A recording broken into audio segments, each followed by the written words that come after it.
আমার বাবা, আমার দাদা যুদ্ধে শহীদ। জাতীয় সংসদে নিজেকে মুক্তিযুদ্ধে শহীদদের সন্তান দাবি করে তীব্র সমালোচনার মুখে পড়েছেন জামায়াত ইসলামের সংসদ সদস্য আব্দুল মুন্তাকিম।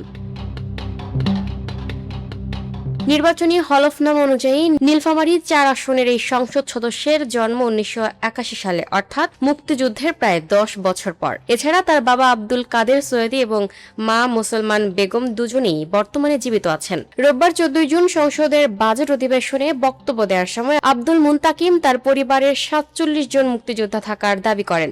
তিনি বলেন, আমার বাবা, আমার দাদা যুদ্ধে শহীদ। আমার আব্বারা ৭ ভাই, ৪ জন মুক্তিযোদ্ধা। আমার দাদারা ১৯ জন, ১১ জন মুক্তিযোদ্ধা। আমার মা মুক্তিযুদ্ধের অন্যতম সংগঠক। তবে হলফনামার তথ্য বিশ্লেষণে দেখা যায়, মনোনয়নপত্র দাখিলের সময় তার বয়স ছিল ৪৪ বছর ১১ মাস ২০ দিন। ১৯৮১ সালের ১০ জানুয়ারি জন্ম নেওয়া একজন ব্যক্তির পক্ষে শহীদদের সন্তান হওয়া নিয়ে শুরু হয় আলোচনা সমালোচনা। জানা গেছে, আব্দুল মুন্তাকিমের বাবা আব্দুল কাদের সৈয়দী এবং মা মুসলমান বেগম এখনো বেঁচে আছেন এবং তারা সৈয়দপুর উপজেলার কামারপুর ইউনিয়নের ধলাগাছ গ্রামে ছেলের সঙ্গে বসবাস করেন। এ বিষয়ে জানতে চাইলে সংসদ সদস্য আব্দুল মুন্তাকিম তার ভুল স্বীকার করেন। তিনি বলেন, সংসদে বক্তব্য দিতে গিয়ে অসাবধানতাবশত ভুল তথ্য ও শব্দ উচ্চারিত হয়েছে। এই অনাকাঙ্ক্ষিত ভুলের জন্য আমি আন্তরিকভাবে দুঃখ প্রকাশ করছি।